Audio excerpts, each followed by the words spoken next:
Golden star Ganesh ನಮ್ಮ ಪ್ರೀತಿಯ ಗಣಿ ಕಂಟಿನ್ಯೂಸ್ ಆಗಿ ಅವರ 3-4 ಸಿನಿಮಾಗಳು ಪ್ರೇಕ್ಷಕರನ್ನ ಇಂಪ್ರೆಸ್ ಮಾಡೋದ್ರಲ್ಲಿ ಹಿಂದೆ ಬಿದ್ದಿದ್ವು.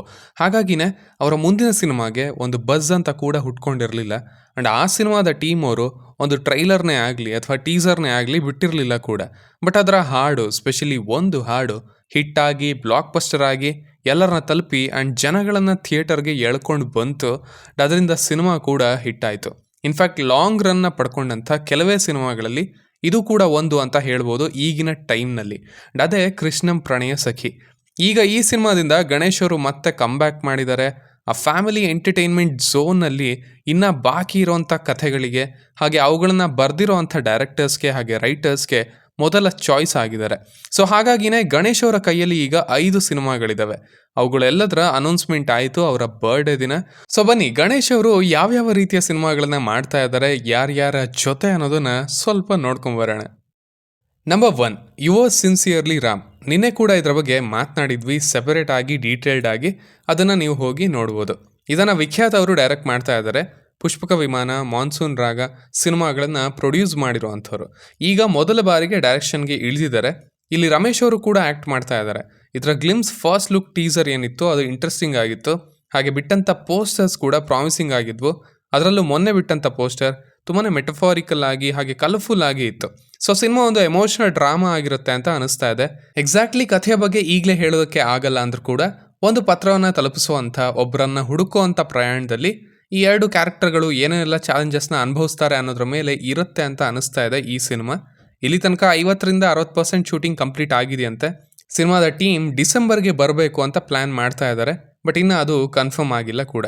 ಸೊ ಈಗ ಇರುವಂಥ ಲಿಸ್ಟ್ಗಳಲ್ಲಿ, ಲೈನಪ್ನಲ್ಲಿ ಮೊದಲನೇದಾಗಿ ರಿಲೀಸ್ ಆಗುವಂಥ ಸಿನಿಮಾನೇ ಇದು. ಸೊ ಕೃಷ್ಣಂ ಪ್ರಣಯ ಸಖಿ ರೀತಿಯ ಒಂದು ಹಿಟ್ನ ನಂತರ ಆ ಹಿಟ್ ಸ್ಟ್ರೀಕ್ನ ಕಂಟಿನ್ಯೂ ಮಾಡುವಂಥ ಜವಾಬ್ದಾರಿ ಈ ಚಿತ್ರದ ಮೇಲೆ ಇದೆ, ಈ ಟೀಮ್ನ ಮೇಲೆ ಇದೆ ಅಂತಲೂ ಹೇಳ್ಬೋದು. Number 2, Django Krishnamurthy. ಗಣೇಶ್ ಅವರು ಡೈರೆಕ್ಟರ್ ಅರಸು ಅಂತಾರೆ ಅವರ ಜೊತೆ ಕೊಲಾಬರೇಟ್ ಆಗಿ ಮಾಡ್ತಿರೋಂಥ ಚಿತ್ರ. ಅರಸು ಅಂತಾರೆ ಅವರು ಲವ್ ಇನ್ ಮಂಡ್ಯ ಸಿನಿಮಾನ ಡೈರೆಕ್ಟ್ ಮಾಡಿದಂಥವ್ರು. ಈಗಿನ ಇಂಟರ್ವ್ಯೂಗಳಲ್ಲೂ ಸಹ ಅವ್ರು ಕನ್ಫರ್ಮ್ ಮಾಡಿದ್ದಾರೆ ಇದು ಒಂದು ಫ್ಯಾಮಿಲಿ ಎಂಟರ್ಟೈನರ್ ಆಗಿರುತ್ತೆ, ಗಣೇಶ್ ಅವರ ಝೋನಲ್ಲೇ ಸಿನಿಮಾ ಇರುತ್ತೆ ಅಂತ. ಮತ್ತೆ ಆ ಫ್ಯಾಮಿಲಿ ಆಡಿಯನ್ಸ್ನ ಥಿಯೇಟರ್ಗೆ ಕರ್ತ್ಕೊಂಡು ಬರಬೇಕು. ಆ್ಯಂಡ್ ಆ ರೀತಿಯ ಕೆಪಾಸಿಟಿ ಇರೋದು ಗಣೇಶ್ ಅವರಿಗೆ ಮಾತ್ರ. ಈ ಸಿನಿಮಾ ಕೂಡ ಅದೇ ರೀತಿ ಇರುತ್ತೆ ಅಂತ ಅವ್ರು ಹೇಳಿದ್ರು. ಇದರದ್ದು ಕೂಡ ಶೂಟಿಂಗ್ ಶುರು ಆಗಿದೆ. 2026ರಲ್ಲಿ ರಿಲೀಸ್ ಆಗುತ್ತೆ cinema. Your sincerely Ram Chitra postpone ಆಗಲಿಲ್ಲ ಅಂದರೆ ಈ ಸಿನಿಮಾ ಅದರ ಹಿಂದೆ ಬರುತ್ತೆ. ನಂಬರ್ 3, ಇಲ್ಲಿ ಪಿನಾಕ ಬಗ್ಗೆ ಮಾತನಾಡಬೇಕು, ಬಟ್ ಅದನ್ನು ಕೊನೆಯಲ್ಲಿ ಮಾತಾಡೋಣ. ಸೊ ಈಗ ಗಣೇಶ್ ಅವರು ನಮ್ಮ ಬಹದ್ದೂರ್ ಚೇತನ್ ಅವರ ಜೊತೆ ಕೊಲಾಬ್ರೇಟ್ ಆಗ್ತಾ ಇದ್ದಾರೆ. ಚೇತನ್ ಕುಮಾರ್ ಅವರು ಬಹದ್ದೂರ್, ಭರ್ಜರಿ, ಭರಾಟೆ ಆ್ಯಂಡ್ ಜೇಮ್ಸ್ ಚಿತ್ರಗಳನ್ನು ಡೈರೆಕ್ಟ್ ಮಾಡಿರುವಂಥವ್ರು. ಇವರ ಮುಂದಿನ ಸಿನಿಮಾ ಬರ್ಮಾ ಅಂತ ಅನೌನ್ಸ್ ಮಾಡಿದ್ರು, ಬಟ್ ಅದು ಸ್ಟಾರ್ಟ್ ಆಗಲಿಲ್ಲ. ನಂತರ ಧೀರೇನ್ ರಾಮ್ಕುಮಾರ್ ಅವರ ಜೊತೆ ಸಿನಿಮಾ ಇರುತ್ತೆ ಅಂತಲೂ ಅಪ್ಡೇಟ್ ಬಂದಿತ್ತು, ಬಟ್ ಅದು ಕೂಡ ಆಗಲಿಲ್ಲ. ಸೊ ಫೈನಲಿ ಇವರು ಗಣೇಶ್ ಅವರ ಜೊತೆ ಕೊಲಾಬ್ರೇಟ್ ಆಗ್ತಾ ಇದ್ದಾರೆ. ಎಗೇನ್ ಇದು ಕೂಡ ಒಂದು ಎಂಟರ್ಟೈನರ್ ಆಗಿರುತ್ತೆ. ಚೇತನ್ ಕುಮಾರ್ ಅವರ ಝೋನಲ್ಲೇ ಇರುತ್ತೆ. Commercial family entertainer. ಇವನ್ ಅವ್ರಿಗೂ ಕೂಡ ಈ ಸಿನಿಮಾ ತುಂಬಾ ಮುಖ್ಯ ಆಗುತ್ತೆ. ನಂಬರ್ 4, ಗಣೇಶ್ ಅವರನ್ನು ಮತ್ತೆ ಟ್ರ್ಯಾಕ್ಗೆ ತಂದಂಥ ಕೃಷ್ಣಂ ಪ್ರಣಯ ಸಖಿ ಸಿನಿಮಾದ ಡೈರೆಕ್ಟರ್ ಅವರ ಜೊತೆ ಗಣೇಶ್ ಅವರು ಮತ್ತೆ ಕೊಲಾಬ್ರೇಟ್ ಆಗ್ತಾ ಇದ್ದಾರೆ. ಶ್ರೀನಿವಾಸ್ ರಾಜು ಅವರು. ಅಫ್ಕೋರ್ಸ್ ಇದು ಎಕ್ಸ್ಪೆಕ್ಟೆಡ್ ಏನೇ.